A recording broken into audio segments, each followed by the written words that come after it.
السلام علیکم ورحمۃ اللہ وبرکاتہ نحمدہ ونصلی علی رسولہ الکریم اما بعد فاعوذ باللہ من الشیطان الرجیم بسم اللہ الرحمن الرحیم۔ اب آپ محترم، امید ہے آپ خیریت سے ہوں گے۔ آج میں پھر آپ کی خدمت میں حاضر خدمت ہو چکا ہوں، اس کے لیے کہ آپ پریشان ہو رہے ہیں، آپ کو پریشانی آ رہی ہیں اور آپ کی زندگی میں پریشانیوں کا آنا اس طرح ہے جیسے ہوائیں آ رہی ہیں اور آپ پریشان ہو رہے ہیں۔ آپ کی پریشانی کا جو باعث بن رہے ہیں وہ وقت کی وہ پریشانیاں ہیں جن کو دور کرنا آپ کے لیے بہت ضروری ہے، جس کے بارے میں آپ کو یہ عرض کرنا چاہتا ہوں کہ پریشانی دنیا کا ایک عام حصہ ہے، زندگی کا ایک عام حصہ ہے۔ آپ کی زندگی میں پریشانیاں آتی جاتی رہتے ہیں، لیکن میں آپ کو ایک ایسی چیز بتانا چاہتا ہوں جس کے بارے میں حضرت علی کرم اللہ وجہہ الکریم فرماتے ہیں کہ سخت پریشانی میں یہ آیت پڑھیں گے آپ تو انشاءاللہ آپ کی جتنی پریشانیاں ہیں وہ دور ہو جائیں گے، بلکہ آپ کی مدد کرنے کے لیے اللہ کے نوری فرشتے زمین پر اتریں گے۔ اللہ اکبر۔ ایسے کب ہوتا ہے؟ جب کوئی نیک انسان دعا مانگ رہا ہو۔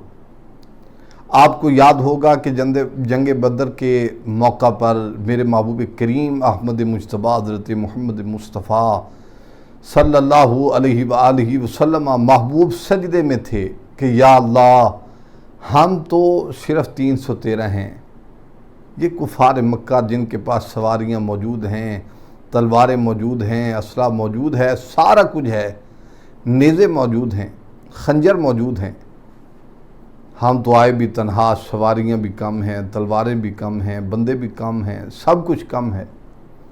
لیکن محبوب کریم صلی اللہ علیہ وسلم سجدہ ریز ہو گئے، سبحان ربی اللہ کی صدائیں لگانے کے بعد کریم لجپال صلی اللہ علیہ وآلہ وسلم اللہ کے آگے رو رہے تھے، گڑ گڑا رہے تھے۔ آپ سمجھیے وجہ کائنات ہیں، آپ سمجھیے اللہ نے دنیا کو تخلیق کی اپنے محبوب کی وجہ سے کیا ہے، اس کے باوجود میری سرکار دو جہاں صلی اللہ علیہ وآلہ وسلم نے اللہ سے مدد مانگی ہے۔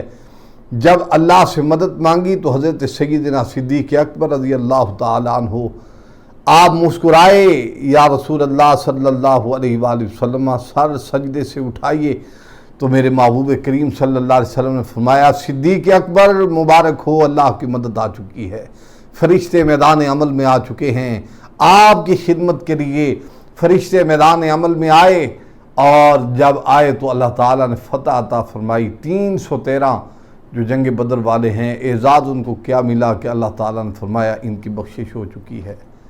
اللہ اکبر۔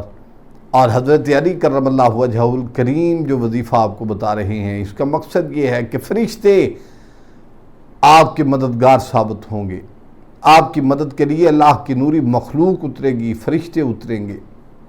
اور ایک بات اور یاد رکھیے، جب انسان اللہ کا ہو جاتا ہے، ہر چیز دنیا کی مخلوق اس کی ہو جاتی ہے، چاہے وہ جن ہو، پرند ہو اور کوئی بھی مخلوقات ہو زمین میں، تمام آپ کے تابع ہو جاتے ہیں۔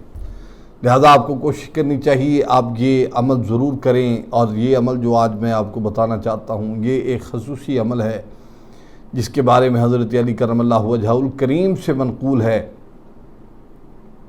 کہ جب بھی کوئی آپ میں پریشانی میں ہو، کسی مسئلے سے آپ دوچار ہوں، کوئی سخت ترین مصیبت ہو جو حل نہیں ہو رہی، تو اس آیت کو پڑھنا شروع کر دیں۔ یہ آیت کون سی ہے؟ بہت ہی آسان آیت مقدسہ ہے جو میں آپ کو پیش کرنا چاہتا ہوں۔ یہ آیت مقدسہ ہے بسم اللہ الرحمن الرحیم، حسبنا اللہ ونعم الوکیل۔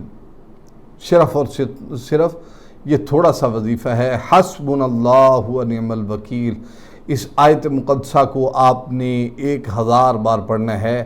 پڑھنے کے بعد جلد سے جلد انشاءاللہ تبارک و تعالی آپ کی پریشانی دور ہو جائے گی، اللہ تعالیٰ آپ کو آسانی عطا فرمائے گا اور فرشتے آپ کے مددگار بن جائیں گے۔ اللہ سے دعا ہے جتنے لوگ پریشان ہیں اللہ تعالیٰ تمام کو پریشانیوں سے اللہ تعالیٰ محفوظ فرمائے۔ وآخر دعوانا ان الحمدللہ رب العالمین۔ السلام علیکم ورحمۃ اللہ وبرکاتہ۔ مزید اس طرح کی ویڈیو دیکھنے کے لیے ہمارے یوٹیوب چینل کو سبسکرائب کریں، لائک کریں، شیئر کریں، تاکہ ہر آنے والی نئی ویڈیو کی اپڈیٹ جو ہے بر وقت آپ کو مل سکے۔ شکریہ۔ فإن مع العسر يسرا، إن مع العسر يسرا، فإذا فرغت فانصب.